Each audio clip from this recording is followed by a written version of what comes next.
Our path is like that of the river. It is not a quick path, but it gathers strength as it travels, and will overcome any obstacle given time.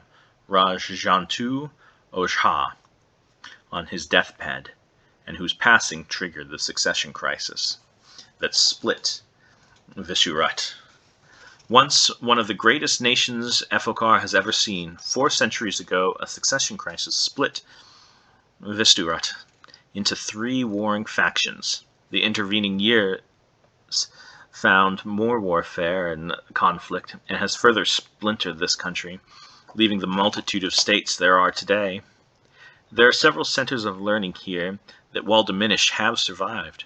Much of their works have been taken and expanded by scholars of Al-Sadin and Vadisi to the north, populated by Yuan-ti of every variety.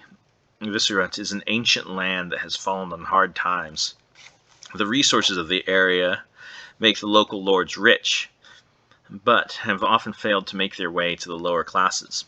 Without a central authority, the country is also vulnerable to the outside world. Vadisi has taken some territory over the years, while Al-Sadan has not directly taken any territory. Its influence is felt throughout the Serpent Mountains and surrounding area.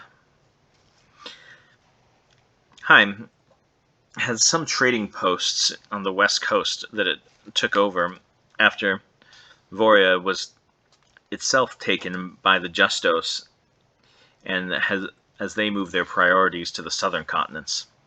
The level of infrastructure varies from state to state and even region to region in the various states, some being well maintained and expanded, others just using what's left over from the old dynasties and trying to keep it, others having let the infrastructure fall into complete disrepair.